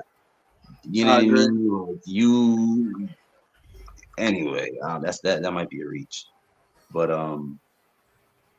yeah, I'm gonna stand on that. No Ceilings and Tattoo on Youth, two different types of rapping, but both just highly elite. Okay. I like those choices. You know what I mean? Comment, what would you I mean, I definitely don't agree to the first question. And if I had to substitute, who would I say would be like my favorite like rap albums where motherfuckers was just rapping? Mine is gonna sound a little bit more crazy. I want to say for sure. I think he said Lupe Fiasco, but I'm gonna go with Drill. The Drill album that he came out with, and where a motherfucker was just rapping, bro. It's a lot. Don't quote me on this. I'm gonna have to come back to this. I might rearrange these two picks. But who was the person that just not Kid Cudi? What's the dude? He's kind of like he's also a part of Dreamville, I believe. He had a fire ass album that had just came out that we was flapping. Jid. Yeah, Jid. Jid I haven't heard rapping like that in a while. So these don't get me wrong, these is gonna be switched around, but because I'm just being extras right now and I don't have time to think, those two is gonna be Lupe and Jid for me right now. I'm not mad. I mean, Never Story, Drill Music, and Zion. I'm not mad at neither one of those. You know what I mean? I'm not mad at these picks either, to be honest. Like Reasonable Doubt, arguably, you know what I mean, Hove's best project, even though I think is Blueprint. But you know what I mean? And then it was written. It was written one of Nas' best, arguably his best, even though I would get that to Illmatic, but you know what I mean? I'm really not mad at these picks. Like I'm not mad at them all. Like as far as just rapping, just bars, I'm not mad at these picks, but I have to slide. I gotta slide Good Kid, Mad City in there somewhere. Like I mean, it's just like you can't tell me that whole album Kendrick wasn't rapping his ass off. Like I mean, every song, like every verse, he was giving you heat every joint. So I gotta slide Good Kid, Mad City in there, and then also I'm going to take like rapping Late Registration. Like on that album, even though My Beautiful Dark Twisted Fantasy, to me that's Kanye's best album, and also to me that's the greatest album I've ever heard in my life. But like Late Registration, the rapping, like with just the subject matter, the shit he was saying, like that should stick with me. Like one of my favorite. What's the joint? I believe it's Roses. Like the shit he was saying on that joint. You know what I mean? You know, about how his grandma in the hospital, you know, she would have played for the NBA, all this other like, bro. Yeah. Just the shit he was saying. I mean, like he was really rapping his ass off. So that would be my two picks, but I'm not mad at Reasonable Doubt or It Was Written at all. Like I'm not mad at that. So, Facts for sure. For me, man, like subject matter factors in heavy. You know what I mean? And I try to weigh it because obviously, like I'm not going to just throw away the street shit and just say that I don't, I'm undervalue the streets. No, of course Right. not. But on the flip side, like there's like certain cats like I want to put these like dark comedy late show by Open Mike Eagle is an album where I wouldn't put it in that top tier. It conceptually and like he's rapping well on the whole album, but conceptually, yeah, I guess you could call it nerdcore, but he rapping his ass off, you know what I'm saying? And like people undervalue certain lanes or certain styles of rap. Like I've had women like I be with the woke sisters and they be like, yo, like niggas will undervalue someone like Meg because she's rapping about, her sexuality or being a bad bitch. And it's like, nah, like if she's if somebody rapping about being a bad bitch and they spitting, then like I'm a, Right. Niggas gonna fuck with it. You know what I mean? I always counter with Kim. I'm always like, well, dog, like niggas was bumping Kim, dog. Like you They would catch was. niggas actually bumping Kim because she was rapping and she was actually, she had her sexuality on display, but she was spitting bars. You want to know who was hella underrated? That's the word I was looking for earlier. Underrated, but also like wasn't as popular. Chuck from Murder Inc. Y'all know what I'm talking about? Chuck, the light skinned chick. Charlie Baltimore. Oh, Yeah, yeah. Yeah. yeah. Yeah, She used to go crazy. Yeah. Charlie has some bars. You know what I Yeah, mean? boy. You know. But like I always as far say as this. women go, you know what I mean? Like a lot of motherfuckers always say, oh, she rapping about sex, she rapping about her ass, her pussy, all this other shit. You know what I mean? But that's what you listening to though. You know what I mean? You are listening to that. You have women, as he said, like the Shea Noirs, the Love the Geniuses, the Jean Greys of the world, the No Rhapsodies. names. You know what I mean? No name. You know what I mean? That's actually rapping. You know what I mean? They spitting. You know what I mean? But you not searching that out. You know what I mean? But like I said, that's another topic for another day. You know what I mean? Because I do want to get into how the women have changed the landscape of the rap game for the foreseeable future, in my opinion. You know what I mean, but let's move on. I got one more joint that I wanted to get your opinion on.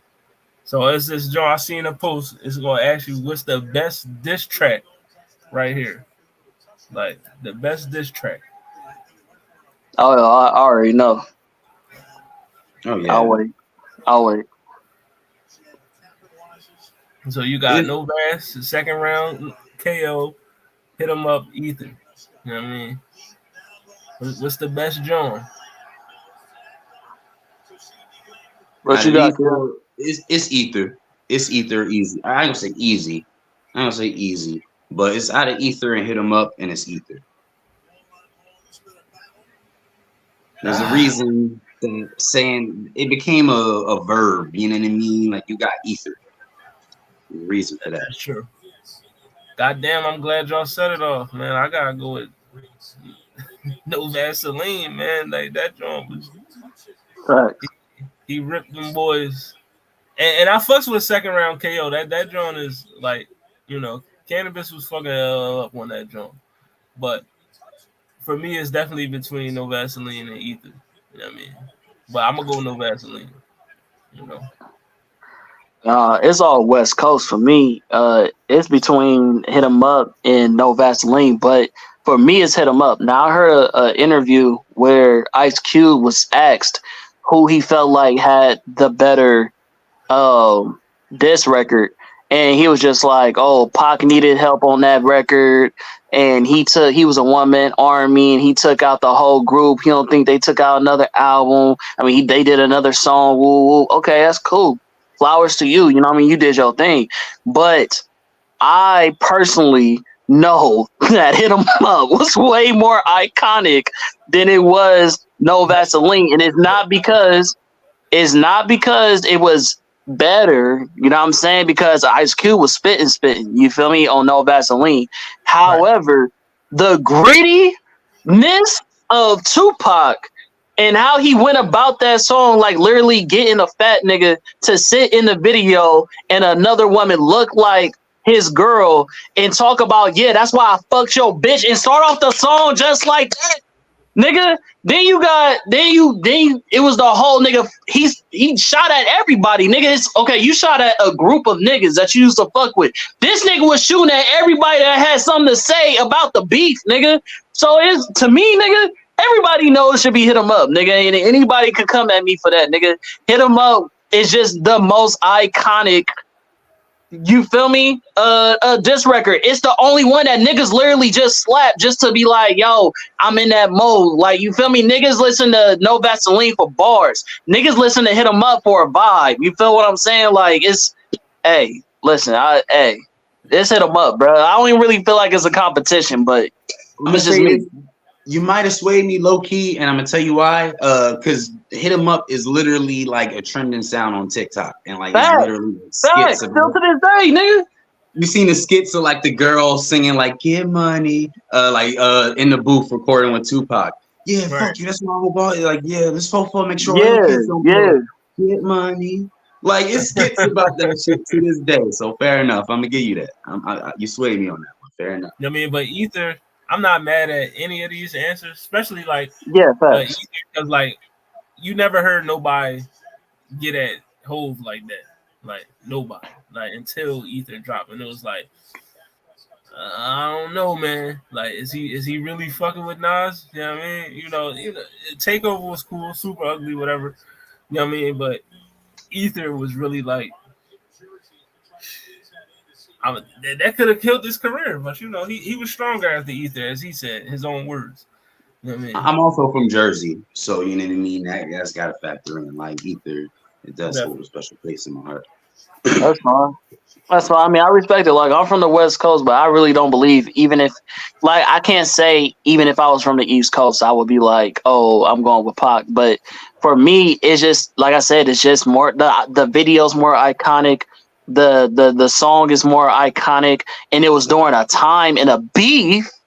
If you just look at diss records, like the beef alone was way bigger than everybody else's beef here on the choices. Like, it was a whole West Coast versus East Coast, so that alone made the song on a different pedestal. You feel me? Because he was standing on a whole, you feel me, a whole different business that this man was standing on. Like, you feel me? Like, this nigga was beefing with a whole coast, you feel me, a whole nother state. You know what I'm saying? That's where he came from at that. You know what I'm saying? Then he shot at Mob D. He shot at hella niggas, like, just for niggas having an opinion. You feel me? He was like, but everybody want to have an opinion. Okay, well, let's do it like this. Fuck Mob D. Fuck, like, this nigga was just going crazy. So, yeah, man. Hey, Pac made a huge statement with that. It was so big that niggas was literally trying to kill him after that, bro. Like, that's how bad that fucking diss record was, bro. Like, he did them so bad, and his numbers look so much more crazier than the East Coast at that time, or at least Bad Boy Records. It was like, oh yeah, we gotta take this nigga out, bro. Like, so yeah. I got a controversial take on beef. And I've never said this publicly. I've only debated with the homies and please, I love controversy. Yes, my controversial take on rap beef. Right, follow me. Drake is for lack of a better word, best beef rapper of all time. That's crazy. I mean, I'm actually not mad at that because, like, that's crazy. I could disagree too. That's nominated for a Grammy. I'm just saying. That's fine. That's fine. But at the end of the day, though, like, mind you, you put up this shit, right? You put this up, right? Mm-hmm.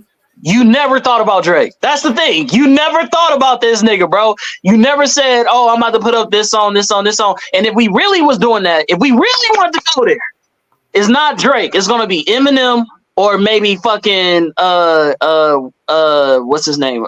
50 Cent or some shit. Cause them niggas beefed and did songs about everybody. But that nigga Drake, Eminem is undefeated, first and foremost.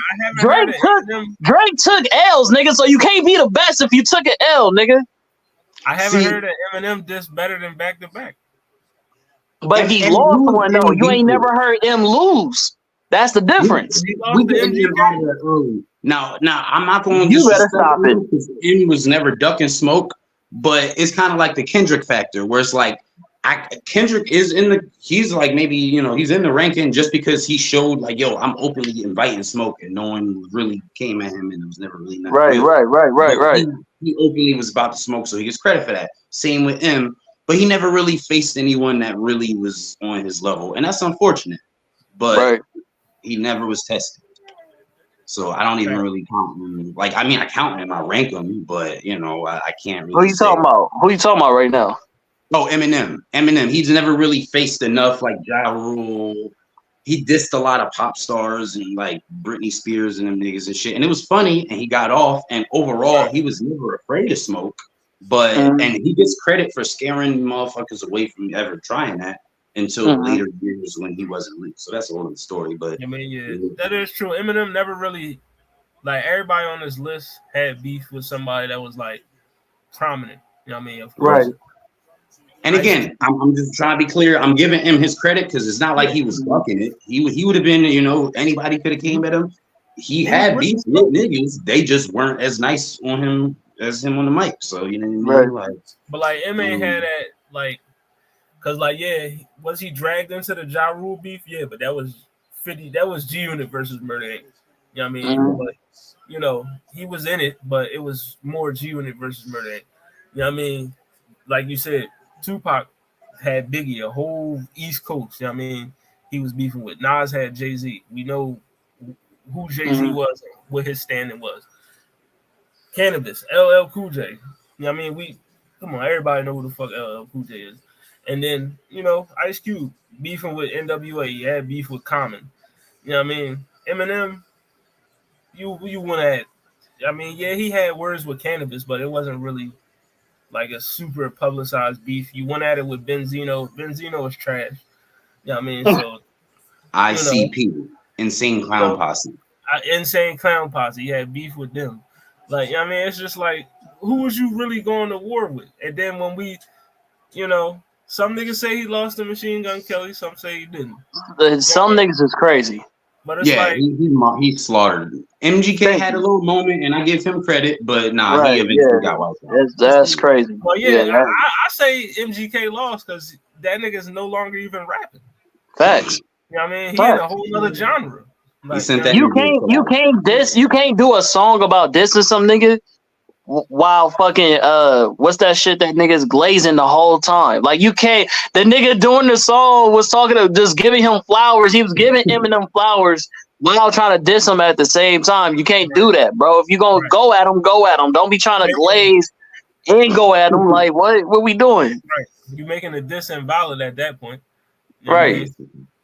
But let me just say this. Let me say this about my Drake take real quick. I'm just gonna throw this out into the atmosphere because I know we're probably gonna move on. It's debunked already, bro. But I'm just like, but go ahead. I'm just fucking with you, bro. Go ahead. Let me cook real quick. I got you. Go ahead. So Drake, keep in mind, this is Drake we're talking about. Everyone else in this whole situation, other than M, is a nigga from the hood that is expected to be able to handle smoke. Nas, Pac, Ice Cube, these are all niggas that are all like, what I'm saying, reputable niggas. Drake is Drake. So he should have lost every beef.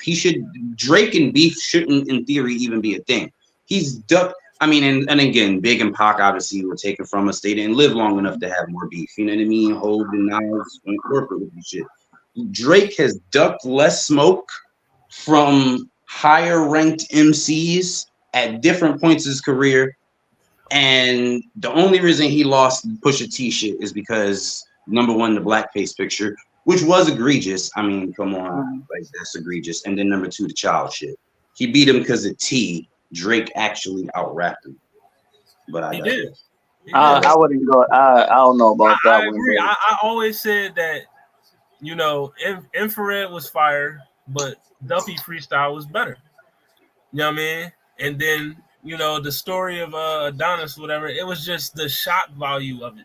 You know what I mean? Because you outed him for having a child. Like, I mean, other than that. That's still a high factor, though. Because now we're talking about a song versus a beef. If we in war and you bring a pistol and I bring an AK, nigga, shock value, nigga, you over with, nigga. Like, you done. I mean, It's just You may have had better accuracy with that pistol, but because I had this automatic nigga that made more sound than you, that's all that matters, nigga. Listen, one thing Blue Hill Avenue taught me, you can go into any gunfight with a pistol and win. So Yeah. I that's what that I don't know movie who's I don't know what hood this nigga from. That's that movie. Cause with the shit nigga, you get laughed out the fucking room, nigga. If we finna go to war and you got a pistol on you, nigga. I'm just saying. At least it ain't the Harlem Nights 38, but you know what I mean, or the 22. But Stupid.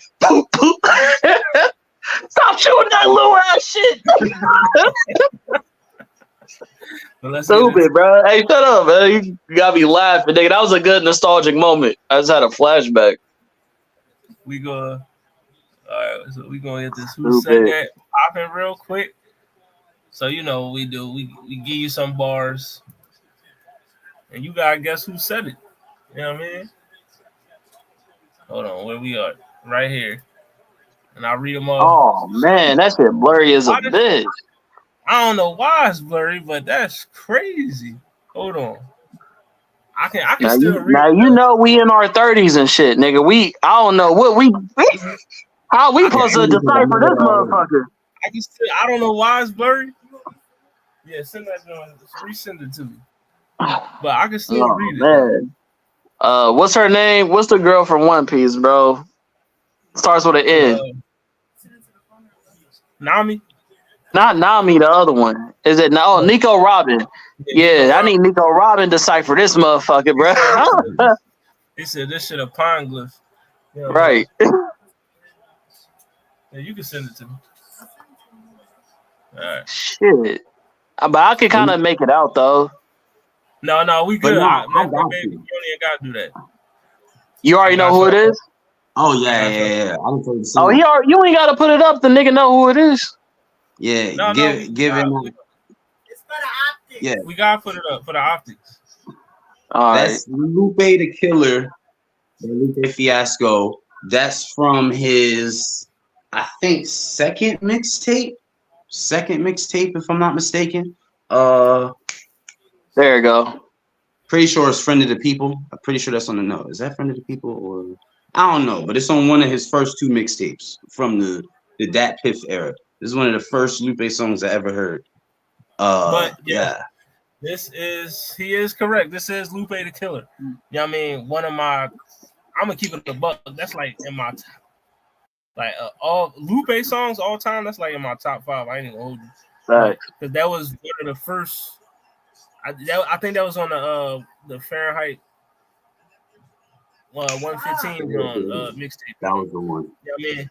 We did not get away from like them. that shit was when I first heard. Wait, what is she saying right now? Is she mad at Lupe or what? What we talking about? No, she don't like the Cowboys and they doing stuff. So. Oh, okay. But yeah, this is Lupe the Killer. So yeah, you know what I mean, make sure y'all go check that out, man. You know, I'm gonna say this crazy take. Kendrick is Lupe with label backing. There's a lot of aspects of Kendrick's persona that you can literally trace back to Lupe. This being one of them, the concept of being a street dude that doesn't have convictions on my rap sheet, which is a lyric from that song. Kendrick was, that's a big part of his ethos. You know what I mean? Motherfucking gangster and sign for the record.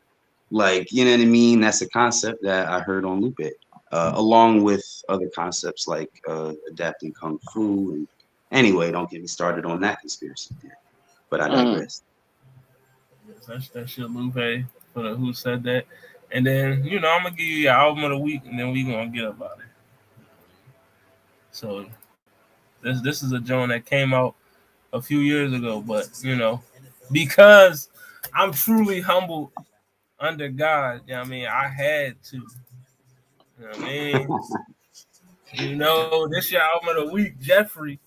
You know what I mean? By Young Thug of Free Slime. You know what I mean? It's crazy. That's your classic album. You know classic album. Album. That Jeffrey by Young Thug. You know what I mean? We truly humble under God over here. You know what I mean? Shout out to the lawyer with the Also the Bleach references. You know what I mean? Uh, I hope the jury get them. Because if not, Thugger a legend, man. Thugger a legend definitely. already. Listen, I'm gonna keep it a buck. Like, I know niggas will frown upon this, but I would literally put Thugger on my ATL Rushmore. I'm gonna just, I mean, I know niggas will, you get your Jeezy, T.I., Ludacris, you know what I mean, try to throw one of the Outcast niggas on there, but Try, you know what I mean, try, I'm just saying, try. I believe Thugger and Future belong on that Rushmore. I I'm just oh man, Facts. And I'll especially take his. over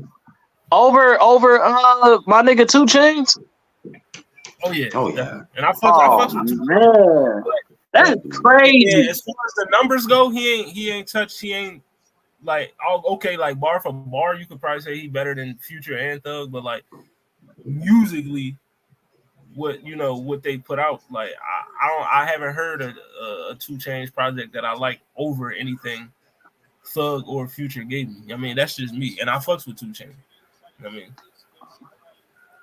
but yeah, Yeah, All 2 right. Chainz, he is second tier Atlanta rapper, which isn't a diss. This is a lot of Atlanta rappers. Second tier Atlanta rapper is like not a diss at all. right. You know what I mean? Like if you was a second tier Kansas rapper, that's a problem. Second tier Atlanta rapper, you're still a Hall of Famer, my guy. But yeah, like no diss to Chainz, but I can't. For me, and again, I'm obviously a nigga from Jersey. I just really started appreciating Southern music, Southern hip hop, because my wife has made me over the past like 7, 8 years, and I literally go back. I'm just in the past recent years. I listened to Outkast as a kid, but I wasn't listening to Outkast albums for real, for real. I'm gonna keep it a bean. But anyway, Andre, Jeezy, Future, and Thugger. That's my outside looking in Atlanta, Mount Rushmore. I So will agree. y'all said all that without mentioning Ti. Ti is on my ATL Rushmore is Now I just gotta say, like, y'all just say some really crazy shit on this podcast sometimes, bro. I just gotta Ti. point that out, bro. Hey, Shit is listen, man, wild, it's nigga. the internet. You can say what you want, but I got Ti on my joint. Ti, Jeezy, Future, and then you know that last John. I struggle between three niggas: Thug, Gucci, and Ludacris. You know what I mean? But like, I know a lot of niggas would say Andre, but I'm not putting Andre 3000 on my Atlanta Mount Rushmore simply because all his work comes with Big Boy. So like it would have to be Outkast. It can't just be Andre by himself because he don't have any solo work to speak of. So But you know, yeah, That's fair. and his That's fair. solo work is a but feat. Andre at the Source Awards though. I mean, and that's all fine and I'm dandy. You know, kidding. he put the South on the map, but like you did it with Big Boy. You know what I mean? You didn't give me That's no fine. solo.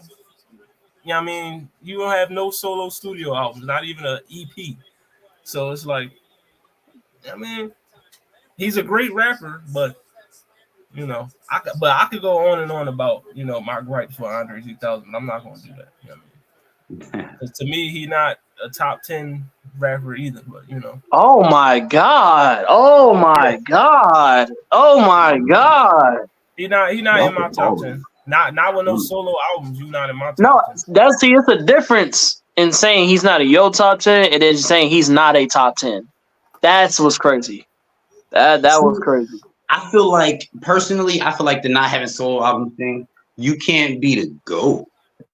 But like the rapping is just the rapping, and like Right. nigga's a top 10 rapper. Yeah. Like he might not be able to be the GOAT because you Now gotta listen. have a classic solo album to be the GOAT. But Now when I go not that top he 10, would be the if GOAT. I'm saying artists, if I go artists, rappers, if I was strictly to say top 10 lyricists, just straight off bars, you just judging it off lyrics.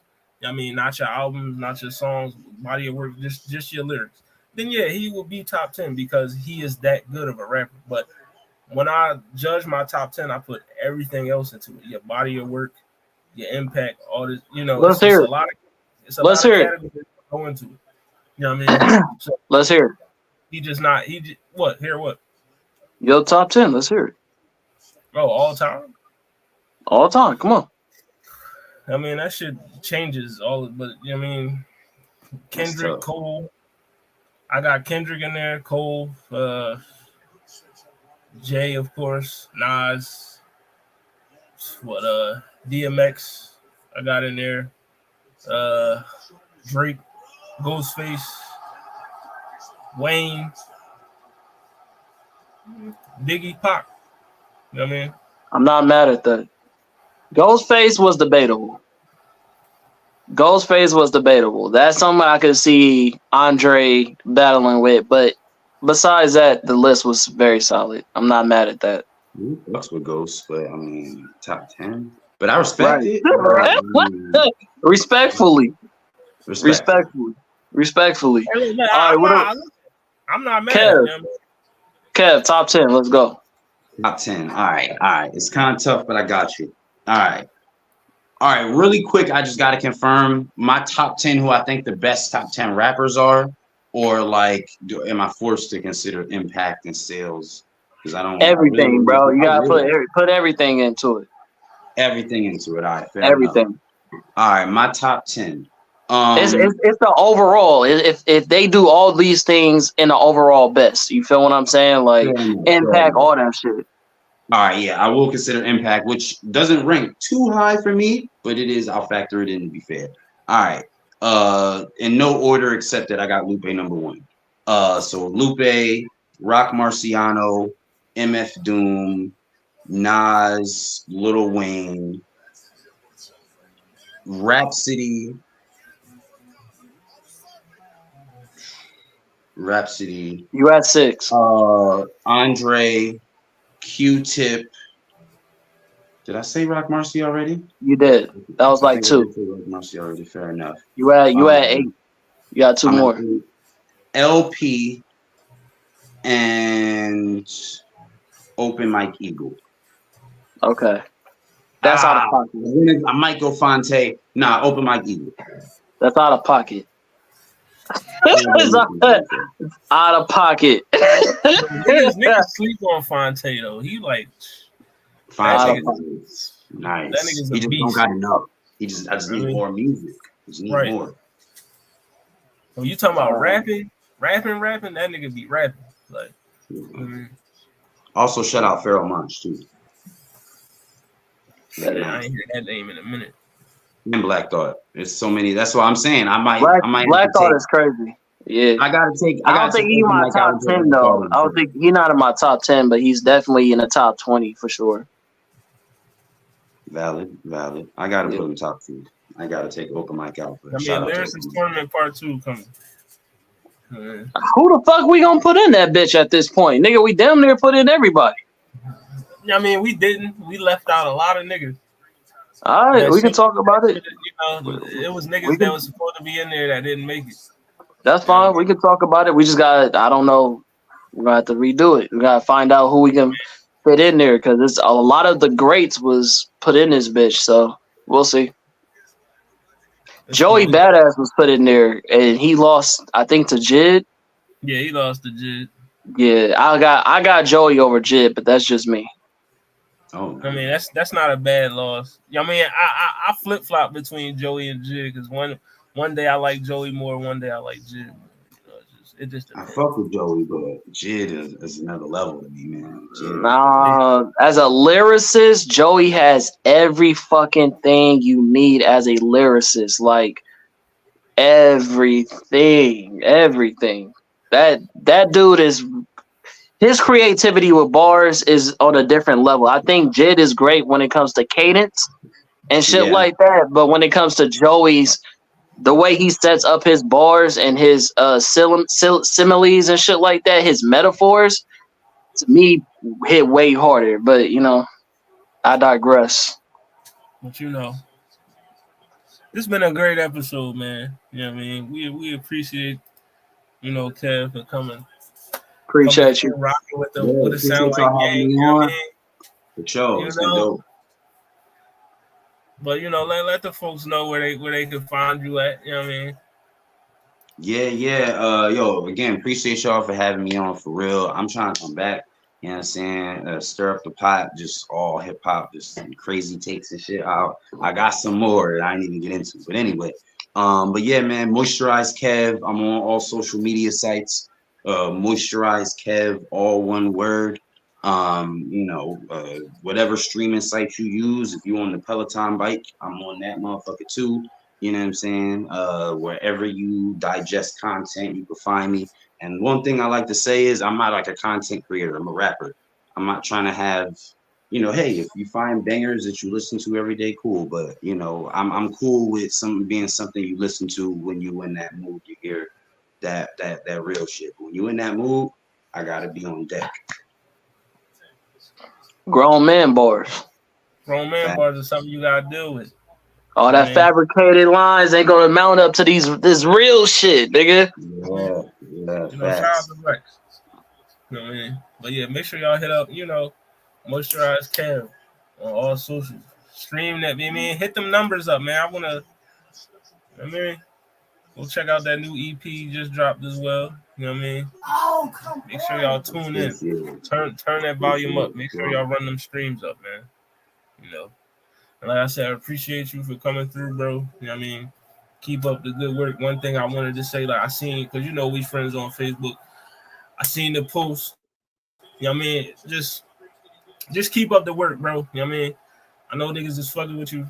I see the numbers. You know what I mean? Just keep going. You know what I mean? You real authentic. Make good music, great music. You know what I mean? And I'm happy to see your success, and I just want you to keep it going. You know what I mean? So, word up, not stopping. We need old rappers. I'm a rap until I literally cannot physically rap, and I'm a rap about whatever's going on at the time. We need old rappers. Appreciate you though, for real, bro. Appreciate it. Comment, let them know what else. Oh man, you know what I'm saying? It's your boy, the comment. You feel me? Represent for tapping, no capping. You feel me? When you nerdy, you seen it, then what's your opinion?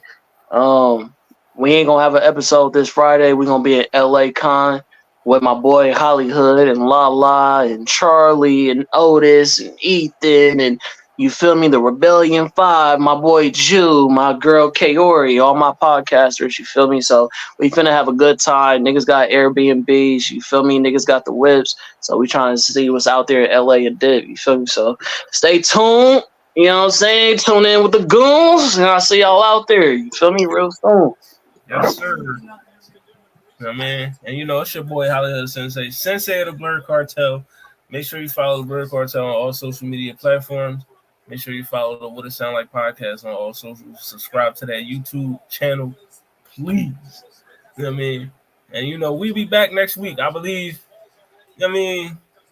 Do you believe? We either got the shout out to RBE, but you know what I mean? We either got the video game soundtrack tier list, or we're gonna review some albums. You know what I mean? So, we got some albums to talk about with that. I want Kev to be here when we do the label. Feel me? We need to do the label, bro. Before we go, we had this thing where we did in our first season where we drafted like our own record labels. So like we put a bunch of rappers, producers, or whatever in the draft pool, and we drafted to see who had the best label. So I'm gonna put together another record label draft. Oh yeah. I mean? And, we inviting.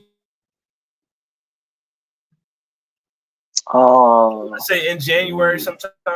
You know what I mean? So if you could come through for that, definitely let us know. You know what I mean? But we gonna have that pop. All right, so all right. But yeah, record label draft is coming. We back next week. Zell back next week. You know what I mean? Once again, shout out to Kev for joining us. We gonna see y'all next week, man. So What It Sound Like podcast. We out of here. Be easy, y'all. Be easy.